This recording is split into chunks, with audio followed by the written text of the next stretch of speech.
தமிழ் சினிமாவில முன்னணி நடிகர்கள்ல ஒருத்தர் தான் தளபதி விஜய் அவர்கள். இவர் ரீசெண்டா தமிழக வெற்றி கழகம் அப்படிங்கிற ஒரு அரசியல் கட்சியை ஸ்டார்ட் பண்ணியிருந்தாங்க.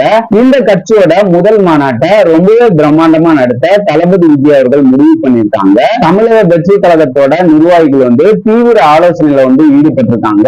இப்போதைக்கு தமிழக வெற்றி கழகத்தோட முதல் மாநாட்டை எங்க நடத்த திட்டமிட்டு இருக்காங்கன்னு பாத்தீங்கன்னா, சேலத்தை அடுத்த நாளிக்கல்பட்டி பகுதியில் உள்ள திடல்ல நடத்த திட்டமிட்டு இருக்காங்க. கடந்த 2 நாளைக்கு முன்னாடி தமிழக வெற்றி கழகத்தோட பொதுச் செயலாளர் புசி ஆனந்த் அவர்கள் அந்த திடலை பார்த்துட்டு வந்திருக்காங்க. இந்த நாளிக்கல்பட்டி பகுதியில் உள்ள திடல் ஏன் ராசியான திடல் அப்படின்னு நான் சொல்றேன்னு பாத்தீங்கன்னா, 2014ஆம் ஆண்டு மறைந்த முன்னாள் முதலமைச்சர் ஜெயலலிதா அவர்கள் அங்கதான் பிரச்சாரத்தை ஸ்டார்ட் பண்ணாங்க.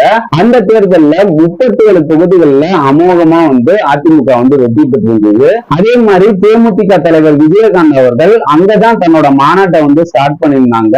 அதுக்கப்புறம் தான் தேமுதிக தலைவர் விஜயகாந்த் அவர்கள் எதிர்கட்சி தலைவர் அப்படிங்கிற ஒரு அந்தஸ்தை அடைஞ்சிருந்தாங்க. அதே மாதிரி 2024ஆம் ஆண்டு பாஜக அங்கதான் தன்னோட பிரச்சாரத்தை ஸ்டார்ட் பண்ணிருக்காங்க.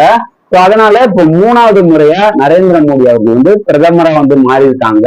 அதனால இந்த நாளிக்கல்பட்டி பகுதி திடல் ரொம்பவே ராசியான திடலா பார்க்கப்படுது. தமிழக வெற்றி கழகத்தோட முதல் மாநாடு இந்த திடல்ல நடந்ததுன்னா கண்டிப்பா மிகப்பெரிய ஒரு வெற்றி தளபதி விஜய்க்கு கிடைக்கும் அப்படிங்கிற மாதிரி ரசிகர்கள் எதிர்பார்க்கிறாங்க. இன்னைக்கு சோசியல் மீடியால இந்த நியூஸ் வைரல் ஆயிட்டு வருது. சோ மீண்டும் ஒரு புது அப்டேட்டோட உங்களை சந்திக்கிறேன். ஓகே, பாய். உங்கள் சிஜி.